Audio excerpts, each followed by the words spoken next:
যাও না। আরে কি ওই যাও না, যাও। Oh no!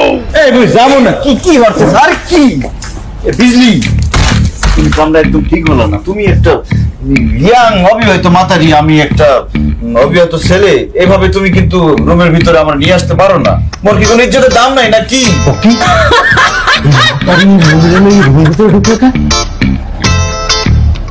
এইখানে একটা রোমান্টিক কাজ চলতে আছে, তদন্ত। আমার একটু একান্ত ভাবে কাছে পাইতে চাইছি, এর লাগি তো মুই লঞ্চ উঠাইছি। আগে মোর মিশন মনে সাকসেস করতে দাও। এ কি হয় পরে মুই দেখো। না না, মই যাইতে দাও। এই যে এই দরজা খুলে এইখানে কি হচ্ছে আছে না? ম্যানেজার ভাইয়া, আপনি মোরে বাঁচান, আপনি একদম ঠিক সময় আসছেন। আর একটু পরে আসলে তো মোর সর্বনাশ হয়ে যেত।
আম্মাজান, আপনার আল্লাহর দোহাই লাগে, আপনি আমার আর কুমকুমের প্রেমটা মাইনা লন।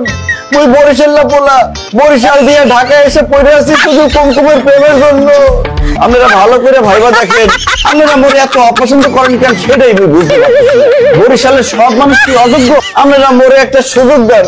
আম্মাজান, ব্যাপারটা বিবেচনা করে দেখো। মুই একজন খাঁটি বরিশাল্লা, মোর পক্ষে কোনোভাবে সম্ভব না বরিশালের ভাষার সাথে বেইমানি করা।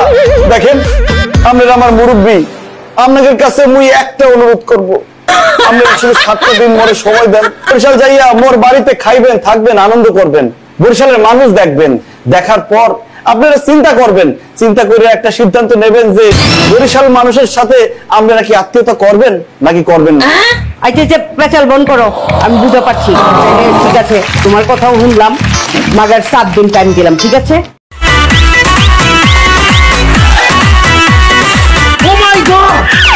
রুবিনা, বিয়ের পর তো তুমি আরো। রুবিনা আপনাকে ডাকে নাই, আমি আপনাকে ডাকছি। আমি আপনার সাথে কথা বলবো না ভাই, আমি আপনাকে মারবো। আমাকে মারবেন মানে আমি কি করছি? কারণ তোর কারণে রুবিনা আমাকে প্রথমে বিয়ে করতে চায় নাই, একরকম জোর করে তার পরিবার আমার সাথে রুবিনাকে বিয়ে দিছে। প্রেম না করতি আমার তো এত কথা শুনতে হইতো না। আজকে তোকে আমি মারবো, সবকিছুর প্রতিশোধ নিব। তুই মার খাওয়ার জন্য প্রস্তুত হয়ে যা। প্লিজ তুমি ওরে মারো না। দেখো, তুমি ওর সাথে কথা বলতে চাইছো, আমি ওর জন্য ওরে নিয়ে আসছি। বেচারা এমনি ছাকা খাওয়ার পর কাহিল হয়ে গেছে। ও চিনচিন আমার গো, তাহলে আমার হসপিটাল দিয়ে চলো, বুকটা চিনচিন করতেছে। তাহলে মারো, তাইকে মারো। আরে আমার ভালোবাসা তো হয় লাগে, একটু মার খাও, অল্প একটু দিবে। আর ওর হার্ট অ্যাটাক হচ্ছে তো, বেশি জোরে দিতেও পারবে না, আস্তে করে দিবে। একটু মার খাও প্লিজ।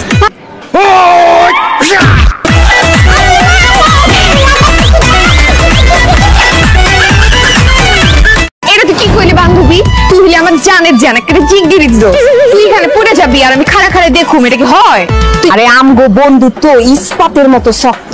আমগো বন্ডিং দেখে তো আশেপাশে মানুষ জেলাস, হিংসায় জেলা পুরো মরে পারে না। কালকে মেসেজ দিলাম, মেসেজের উত্তর দিলে না, আটকায়া পড়লা।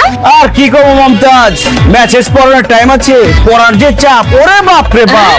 পরিটা তো রিসিভ করতে পারতা সম্রাট। কল রিসিভ করুম, কেমতে রিসিভ করুম? আদ দিয়া তো কল রিসিভ করুম। আতা ছিল কই? আতা ছিল বোর মধ্যে। সম্রাটের মেসেজ দিতে গেলা, সম্রাটের কল দিতে গেলা। কই কি মাইয়া, আমি কল দিব না তো কে দিবে? দুলাভাই লাগে, ওরে আমি পছন্দ করি, জানোস না?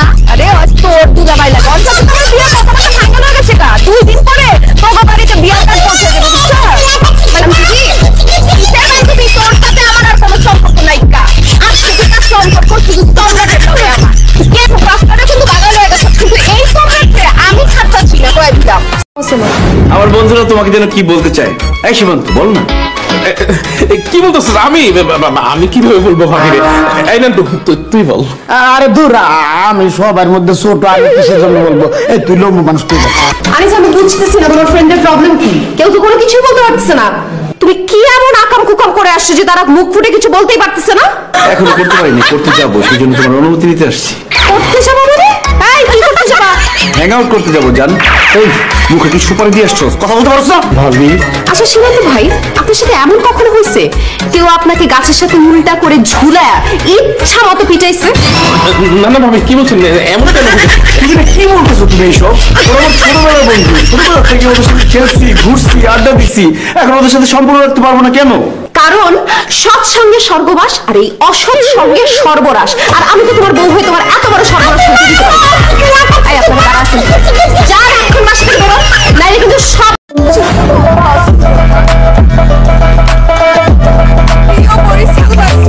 আপনাকে মমি আমার সাথে এতদিন প্রেম করে এখন আমার ছেলে তো পাতারা করতেছে। আমার আব্বা যান তাই বলে মিছা কথা কইয়া পরিচালনের দায়িত্ব পাই না, চরম ভাবে অপমান করছে। যেই ভাবে অপমান করছে সেটা আমার অযোগ্য অপরাধ। ক্ষমা করো জান। আজকে দেখি মমি এই মুহূর্তে আমার বিয়ে না করে তাইলে আমাদের একটাই উপায় আছে, এই যে আত্মহত্যা করলাম। বাঁচান আমার জান নাকি তো?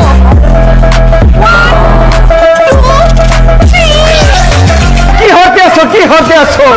থামো থামো। ওই যে বেমানে আয় পড়ছে, আহো বেমান, আহো মাইরা তুই যে ওম করে আহো।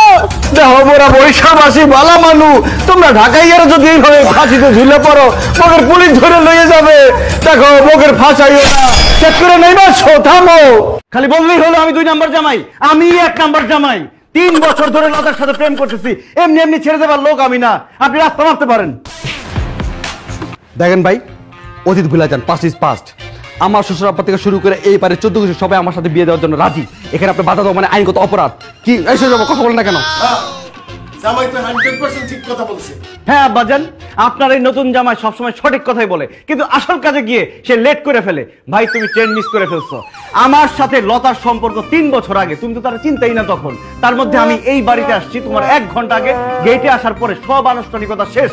আমি এখানে এসে মিষ্টি মুখ করছি, শরবত খাইছি, শালা শালিদের আমি 50,000 টাকা বকশিশ দিছি, সাথে পার্সোনাল কাজেও নিয়ে আসছি। এখন শুধু কবুল বলাটা বাকি। তুমি চাইলে সাক্ষী দিতে পারো। আব্বাজান আপনি বিয়ে দিয়ে দেন, ব্যান্ড পার্টি বাজে আমি বউ নিয়ে বিদায় হই।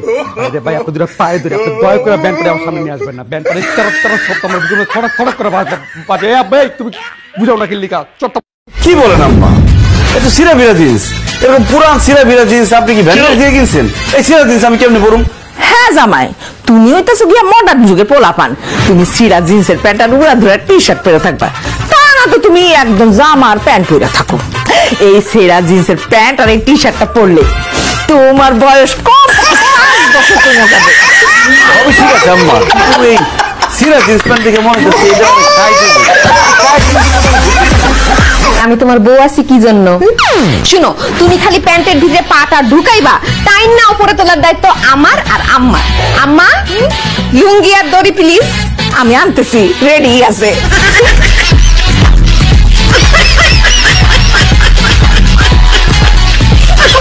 জোরে টানো, হেইয়ো, জোর হচ্ছে না, হেইয়ো, পায়ে টানো, হেইয়ো, পায়ে টানো, হেইয়ো, আমি আপনার জন্য অপেক্ষা করছিলাম। কালকে এত করে অপমান করার পরে তোমার লজ্জা হয় না? তুমি কোন সাহসে আমার জন্য অপেক্ষা করতেছো? ম্যাডাম, আমি আপনার কাছে বিয়ের প্রস্তাব নিয়ে আসি নাই, প্রেম ভালোবাসার কথা বলতে আসি নাই। আমি আসছি আপনার কাছে একটা লাইটার চাইতে। কত বড় সাহস তুমি আমার কাছে লাইটার চাইতেছো? আমি লাইটার কোথা থেকে পাবো? তুমি লাইটার দিয়ে কি করবা? লাইটার দিয়ে আমি আগুন জ্বালাবো, সেই আগুন দিয়ে আমি সিগারেট জ্বালাবো, সেই সিগারেট আমি খেয়ে আমার ভিতরের কিডনি ফুসফুস সব জ্বালিয়ে পুড়ে ছারখার করে ফেলবো। কি বলছো হাবিব, তুমি এসব কেন খাবে? ম্যাডাম শুধু তাই না, আমি পড়াশোনায় ছেড়ে দিব। আমাকে দিয়ে আসলে কিছুই হবে না। যে জীবনে আমি ভালোবাসার মানুষকে পেলাম না, যার জন্য ইউনিভার্সিটিতে 10 বছর একই ক্লাসে থেকে গেলাম, তাকেও পেলাম না। এই জীবন দেখে আমার কি হবে? সুস্থ থেকে আমার কি হবে? আমি বরং অসুস্থই হয়ে যাই। আমি তুমি তোমার সুস্থ সুন্দর জীবনটা কেন নষ্ট করে দিবা? আমি জানি তুমি আমার জন্য এসব করছো, এর জন্য নিজের কাছে নিজেকে গিল্টি লাগছে আমার।